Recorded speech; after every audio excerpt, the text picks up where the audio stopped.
what if you saw in that Gartner chart, we had digital twins? And by digital twin, it is a mirror that actually captures what's happening in reality and reflects it back into simulation. What if we start creating digital twins of individuals and of organizations to actually map that? It sounds theoretical, but it's not. I've actually met my first digital twin. Its name is Mike 2.0, and it is actually it works at an AEC firm, works at Thornton Tomasetti. Mike 2.0 is actually a digital twin, a chatbot modeled on Mike DeLashman, who is the firm's top steel and metallurgy expert.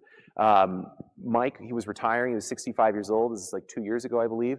And yeah, they basically worked with him to build a chatbot of him based on 30 years of emails and presentations within the firm. Mike then back tested it. Here you can see that basically based on that, it had about an accuracy rate of 94%.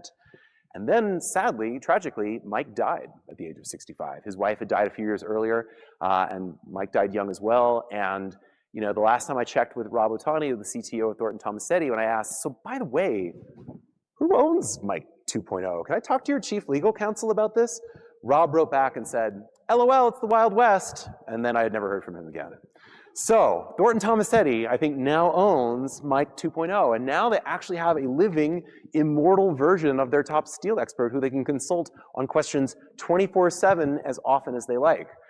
It makes me start to think about what the future of firms are, where we can actually start to create digital twins of all of the founders, of all of the experts. It's a little bit, speaking of Futurama, if you know the other Futurama, all the heads in jars of past celebrities from Earth there in the future. So, will we live in a world of AI heads in jars? But slightly more seriously, let's think for a moment here about what these kinds of tools mean, both for the future of organizations, but particularly for real estate and construction here. So for example, this is Matt Webb, formerly of the firm Berg, sort of mapping out here. He has 2 slides here about sort of the present state of what we think about as AI. And again, for those of you who are in the AI session, there was a lot of discussion about retrieval augmented generation and prompt injection and these kinds of current tools here. So here you can sort of see three angles of the triangle. But where it's evolving here is, yeah, you have these kinds of tools for retrieval augmented generation to produce things. We have the chatbots we know and love, co-pilots there to aid us in that.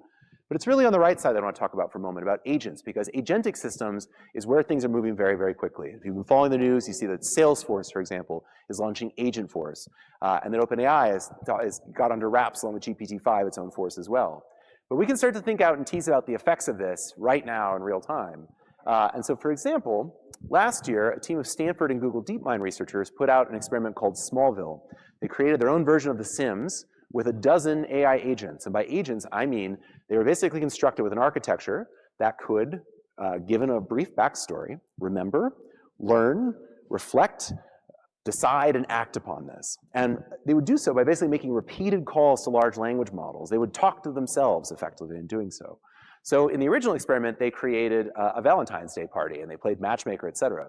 3 weeks after that paper was put out open source, what you're seeing here is an animation of the Chinese research team that then put them to work making video games.